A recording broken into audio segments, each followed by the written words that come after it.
안녕하십니까. 주식밖에 모르는 남자 주머남TV의 주머남입니다.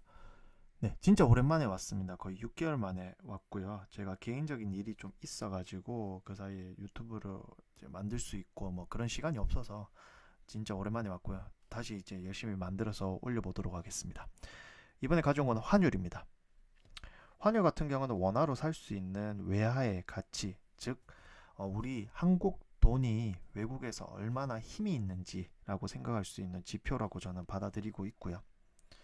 진짜 이번에 환율 같은 경우는 최근에 올라서 1559.5원에서 조금 떨어져서 1533원, 1500원이 뉴 노말이라고 했던 이야기를 보고 좀 충격을 받긴 했지만 지금 현재 1533원을 유지를 하고 있고요. 이거에 맞춰서 보시면 한국인들 벼락거지가 되었다. 원화 가치 추락, 후진국에도 밀려, 즉 우리 원화가 많이 약해졌다는 뜻이죠. 3년 누적 기준으로 원화 약세 체감폭이 더 큰데요. 남아프리카 공화국의 돈 봤을 때 3년간 원화 대비 38.94% 상승을 했고요. 말레이시아는 33.73, 러시아 루블은 31.05%, 헝가리는 30.47, 태국 바트는 22.27, 즉 한국 돈의 가치가 많이 약해졌습니다.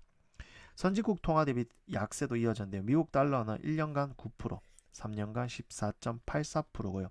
유로화는 연초 대비 3.88, 1년간 11.99%, 3년간 24.48%. 네, 많이 약해진 걸 알 수가 있습니다.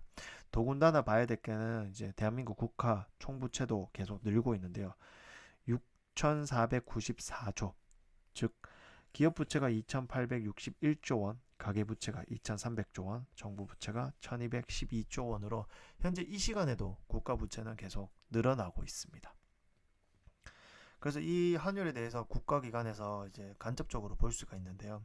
구윤철 환율 경각심 갖고 모니터링, 즉 미국이 통화 스와프 거래를 해줘야 된다라고 26년 3월 4일날 말했는데 26년 5월 14일날 베센트를 만났을 때도 역시 외환시장 협력 강화 필요, 즉 통화 스와프를 바라고 있는데 미국에서는 안 해주고 있죠. 사실 정부 기조 자체가 친미보다는 친중에 좀 가까워지는 것도 있고요.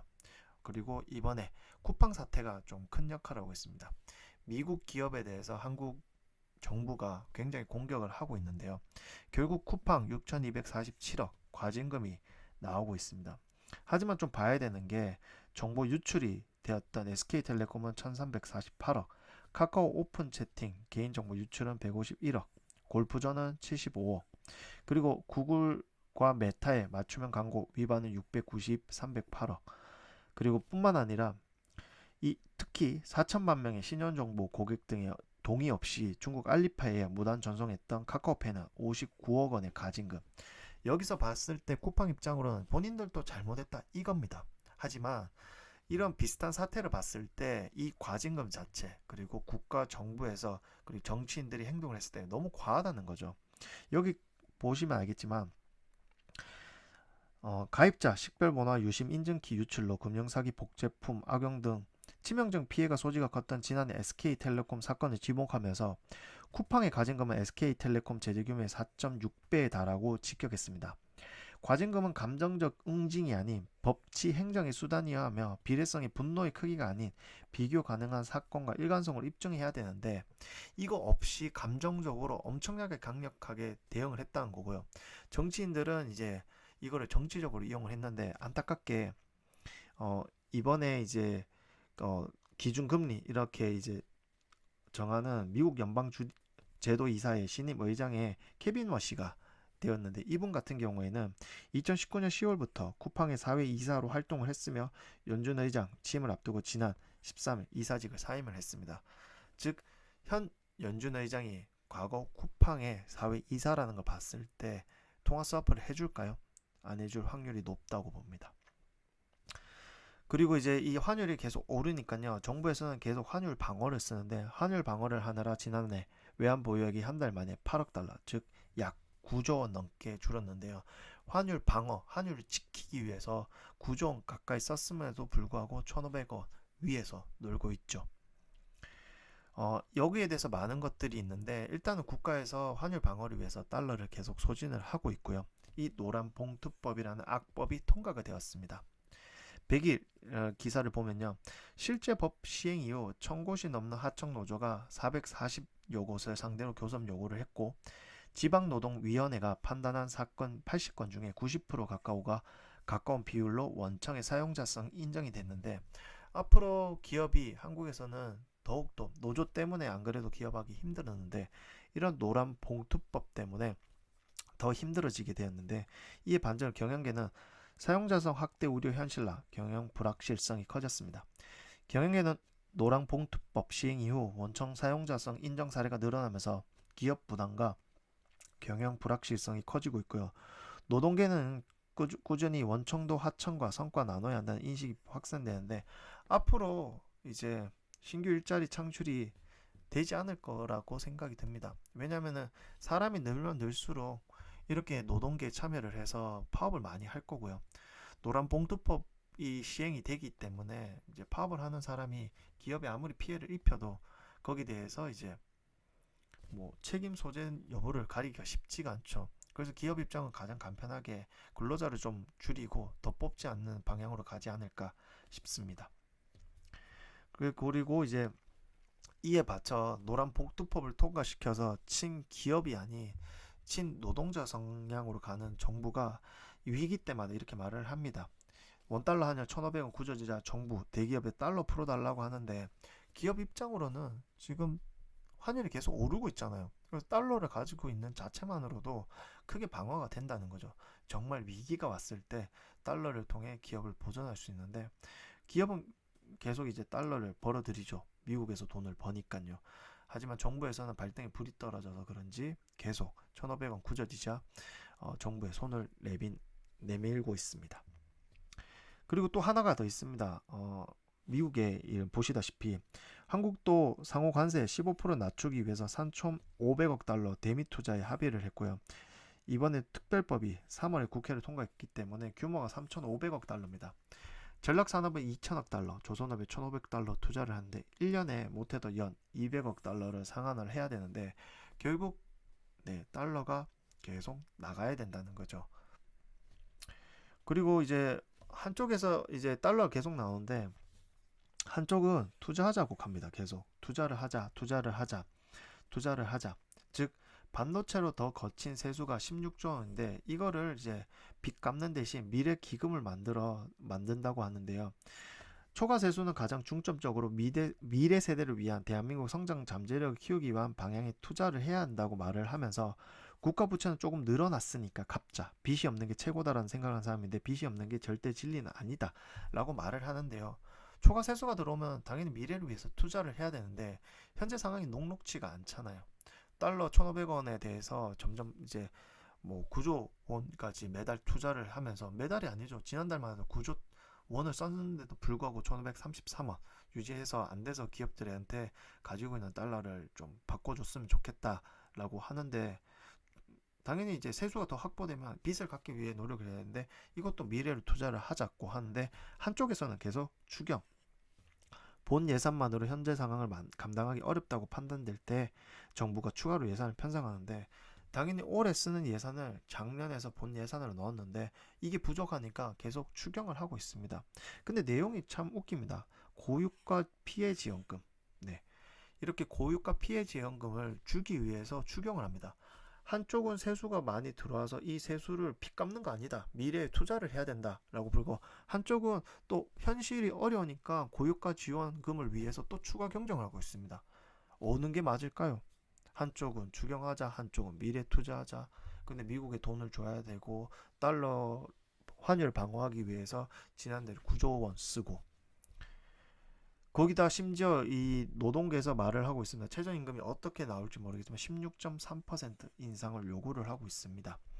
뭐 명목은 좋습니다. 저임금 노동자들이 고물가, 고유가 시대에 살아남기 위한 최소한의 생존 비용. 근데 이날 기자회견에서 실질임금 보장을 위한 최저임금의 대폭 인상, 배달라이더, 대리운전기사, 학습지 교사, 택배기사 등 특수고용 플랫폼 노동자에 대한 최저임금 적용 범위도 확대가 되고 영세 자영업자, 소상공인 보호를 위해 국가 책임 강화를 요구를 했는데 최저시급이 16.3% 오르면 과연 점심 한 끼는 도대체 얼마나 오를까요? 식당에 대한 최저시급이 오르면 식당의 근로자들에 대한 돈이 늘겠죠. 그리고 그 점심 한 끼를 만들기 위해서 이제 뭐 원재료들 뭐 야채 이런 것들도 재배하는 농가들 최저 시급이 늘므로 인해서 그런 농가들의 부담이 커지겠죠. 그리고 야채를 만들어서 이제 유통을 하면 또 유통에 대해서 또 최저시급이 오르겠죠. 이 최저시급이 한번 오름으로 인해서 각 단계별로 많이 오를 건데 과연 얼만큼 오를까요? 최저시급이 오른다고 해서 올리면은 이 저임금 노동자들에게 과연 크게 도움이 될까요? 오르면 오를수록 저는 사회생활을 하면서 봤잖아요. 최저시급이 오르면 오를수록 저희 한 끼는 점점 늘고 있습니다. 어느새 치킨 한 마리를 사기 위해서는 거의 3만 원 가까이 가고 있거든요. 사실 이것저것 합치면. 하지만 5, 6년 전에는 3만 원 2만 원 정도였어요. 그만큼 또 계속 올랐고요, 사실. 그래서 이번에 최저시급이 오르면요. 그만큼 또 물가가 계속 오르겠죠. 그럼 또 많이 부담이 되겠죠. 돈을 많이 못 벌고 그리고 저임금 노동자들 그리고 특히 근로자들이 많이 힘들어질 거라고 생각이 드는데 어떻게 될지. 그리고 고용보험 곡간 비어가는데 실업급여 17조 역대 최대입니다. 고용보험기금 지출액은 20조 9,405억 원으로 전년보다 12.3%인데요. 코로나 이후 4년 만입니다. 실업급여 개정에는 또 보면 실질적이 지급된 구직급여뿐만 아니라 육아, 휴직급여, 출산육아 등 지원에 관한 급여도 포함이 되는데 이러한 지출이 빠르게 늘고 있고요. 실업급여 개정의 재정상은 특히 좋지가 않습니다. 지난해 말 실업급여 개정의 적립금은 1조 7,275억 원이었는데 공공자금관리기금에서 빌려온 돈이 7조 7,208억 원 제외하면 실질 적립금은 5조 9,933억 원으로 적자였다. 즉 계속 이렇게 실업급여 같이 그리고 뭐 최저임금 같이 점점 돈을 줘야 되는 곳이 많이 있기 때문에 들어온 돈은 한정적인데 계속 나가는 돈이 많습니다. 그리고 뭐 고유가 지원금이나 또 돈을 퍼주고요. 그리고 심지어 미국의 대미 투자 시작하면은 우리의 원화가 아닌 달러로 투자가 들어가야 하기 때문에 이 역시도 참 안 좋고요. 심지어 이제 유가도 75.85, 즉 작년 대비 꽤 많이 올랐죠. 그래서 이 기름값이 계속 오르고 있습니다. 그리고 한미 기준금리도 꽤 차이가 나고요. 기축통화의 미국의 기준금리가 3.75%인데요. 한국은 2.5%입니다. 올리지도 못할 거예요. 만약 올리면요. 이게 또 부동산 시장에 또 맞물리고 있고 그리고 또 기업들이 돈을 빌린 게 있기 때문에 기준금리가 벌리는 순간 이 이제 돈을 빌리는 사람들에 대한 이자율이 많이 늘어나기 때문에 그것도 쉽게 못 올리고 있고요. 그리고 이번에 또 꽤 이 주가가 많이 올라서 퍼포먼스가 엄청나게 올랐는데 비투를 또 많이 하셔서 기준금리를 올리면은 여기저기서 곡소리가 많이 날 것으로 보입니다. 그래서 여기서 글을 볼 수가 있는데요. 환율이 경제 체력이라는 말의 의미는 환율은 국가 신용, 재정 건전성, 외환 보유, 금융 신뢰가 종합적으로 반영된 결과라고 합니다. 정부와 한국은행은 외환 보유액이 4,300억 달러 충분하다고 말하지만 환율이 급등하고 있는 사실 자체가 시장이 그렇게 보지 않는다는 뜻이고요. 외환 보유액이 부족하다는 근거는 한국의 외환 보유액은 GDP 대비 약 22%입니다. 반면에 대만은 GDP 대비 80%, 스위스, 홍콩은 120% 수준 튼튼하죠. IMF는 한국의 적정 외환 보유액을 7천억 달러로 정했는데요. 이거에 대해서 이런 기준에 따라 많이 낮고요. 근데 더 놀라운 거는 4,300억 달러도 정부가 당장 쓸 돈이 없는데요. 외환 보유액의 90%는 미국 국채, 정부 기관채, 회사채 등으로 투자가 되어 있고 실제 현금은 4%가량입니다. 그래서 즉 당장 쓸 수 있는 현금은 약 180억 달러인데요. 네, 대미 투자액이 최소 연에 200억 달러잖아요. 네, 투자해버리면은 이 4%도 없다는 거죠. 근데 이 4% 되는 것을 쓰고 있습니다. 지금 환율을 이제 지키기 위해서 그렇게 썼으면서도 불구하고 1,500원 위에서 놀고 있는 거고요. 환율 상승이 경제에 주는 가장 큰 충격은 한국은 에너지를 100% 수입을 합니다. 수입을 한다는 것은 원화가 아닌 달러로 결제를 하기요 있고요. 환율이 오르면 전기요금이 오르고 전기요금은 모든 물가를 자극하고 결국 이걸 시초로 해서 계속 오를 거고요. 최저시급도 오를 거고요. 뭐 그렇겠죠. 달러가 특별히 강하지 않은데도 원화만 약세인은 달러, 유로, 엔, 파운드는 기축 통화인데요. 반면 원화는 국제통화 결제 비중의 0.1%에 불과하고 있기 때문에 돈을 계속 추경하고 세금을 계속 더 들어왔다 해가지고 계속 써버리면 원화가 계속 풀리고 있기 때문에 점점 더 환율은 오를 것으로 보고 있습니다. 저도 그렇게 생각하는데 기업을 운영하는 기업의 대표들도 얼마나 그거에 대해서 더 빠삭할까요? 그리고 최근에 우리 정권, 이 정부에서 이제 볼 수가 있는데요. 김용범 실장이 페이스북에 올린 글에서 AI 인프라 공급망은 전략적 위치가 구조적 호황을 만들었고 그것이 역대급 초과 세수로 이어졌다. 그 돈을 어떻게 쓸지는 선택의 문제가 아니라 응당 고민을 해야 된다고 합니다. 그래서 이렇게 해서 이 사람의 말의 논리는 네, 반도체가 많이 구조적인 초과 이윤을 어떻게 사회적으로 제도할지에 대한 여러 참고 모델이 있는데 노르웨이는 1990년 석유 수입을 국부 펀드에 적립한 바가 있다. 그래서 가장 국민 배당금이라는 이름을 붙인다고 하는데요. 사실 이제 반도체죠. 반도체가 이번에 크게 돈을 벌고 있습니다. 21년, 22년 반도체 화기에 때는 초과 세수는 사전에 설계된 원칙 없이 그때그때 소진이 되었고 이번 사이클의 규모는 그때와 비교되지 않을 정도로 클 수가 있다. 이전과 같은 방식으로 흘려보낸 것은 천지의 역사 기회를 허비하는 일인데 반도체가 우리나라의 큰 근간인 건 압니다. 하지만 반도체에서 이제 반도체 기업에 일하는 그 근로자들이 열심히 노력을 했기 때문에 현재 사이클에 크게 이제 도움이 되는 걸 이제 큰 돈 벌어야 되는 걸 누려야 되는 자격이 있습니다. 그게 자본주의잖아요. 국가기관이 이렇게 말을 하면서 이거에 대해서 국민 배당금 운운하는 걸 조금 그렇다고 생각이 드는 거죠. 어, 초과 세수가 많이 들어온다. 반도체가 돈을 잘 번다. 그만큼 세금을 내잖아요. 근로자들이 그만큼 돈을 받으면 또 그만큼 세금을 내고 당연히 초과 수익이 돼서 세금이라는 명목으로 이제 국가는 많이 돈을 내고 있습니다. 이거에 대해서 국민 배당금 운운하는 자체가 저는 물음표라는 거죠. 거기에 대해서 이건희 회장이 과거에 초과 이익 공유제에 대해서 생각이 들었을 때 도대체 경제학 책에도 그런 말들을 내가 배우지도 못하고 누가 만들어낸 말인지 사회주의 국가에서 쓰는 말인지 자본주의 국가에 쓰는 말인지 공산주의 국가에 쓰는 말인지 모르겠다고 정색하며 독서를 날렸다. 네, 이게 맞는 겁니다.